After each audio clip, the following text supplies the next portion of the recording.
नमस्कार, मी राकेश पावरा. आपण बघत आहोत आदिवासी जनजागृती न्यूज चॅनल. दरवर्षीप्रमाणे 9 ऑगस्ट जागतिक दिनानिमित्त धडगाव तालुक्यामध्ये भव्य असे रक्तदान शिबिर घेतले जात असते.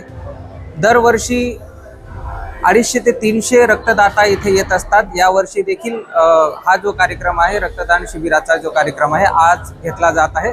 आणि तुम्ही माझ्या मागे बघू शकतात, इथं नाव नोंदणी वगैरे यांची चालू आहे आणि भरपूर असे दाते आलेले आहेत इकडे भरपूर असे दाते आलेले आहेत जे रक्तदान करत आहेत दरवर्षीप्रमाणे.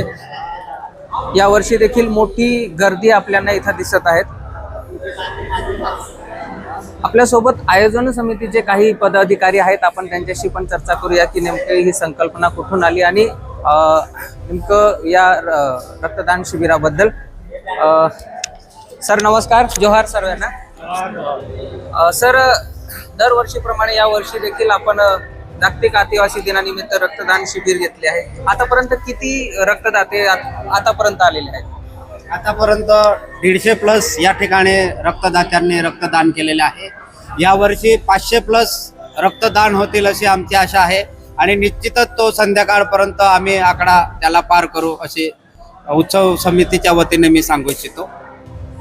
तुम्ही बघू शकतात, आता वाजले 12:30 दरम्यान आतापर्यंत 150+ रक्तदात्यांनी रक्तदान केलेले आहे. तुम्ही माझ्या मागे बघू शकतात, फक्त पुरुष नव्हे तर महिला वर्गाने सुद्धा याच्यामध्ये भाग नोंदवलेला आहे आणि रक्तदान करण्यासाठी इथं महिला वर्ग मोठ्या संख्येने आलेले दिसत आहेत. आपल्यासोबत आहेत ज्योती पावरा. ज्योती पावरा यांची प्रतिक्रिया घेऊया की रक्तदान त्यांनी आताच केलेलं आहे.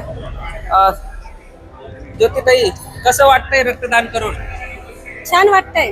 छान वाटतंय. काहीच वाटलं नाही मला. रक्त हे त्रास वगैरे काहीच झालं नाही. दरवर्षी रक्तदान करतात? हो, दरवर्षी रक्तदान करतात आणि महिलांनी बी केलं पाहिजे रक्तदान.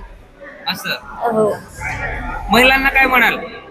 महिलांनी बी करावं, रक्तदान करावं. आपल्या लोकांना, पेशंटला भेटावं पाहिजे रक्त. महिलांनी बी करायला पाहिजे.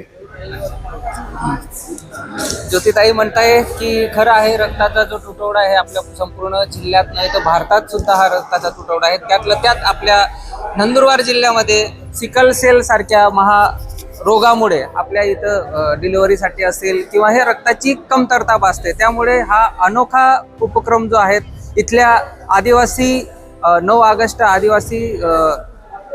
ऑगस्ट जागतिक आदिवासी दिनानिमित्त या आदिवासी बांधवांनी, या उत्सव समितीने अनोखा उपक्रम वर्षानुवर्ष राबवत आहे. आणि या रक्तदानामधून जे रक्त आलेले आहे ते आपल्या भाऊ बंधूंना, समाजातील लोकांना, इतर समाजातील लोकांना या रक्ताचा पुरवठा केला जात आहे.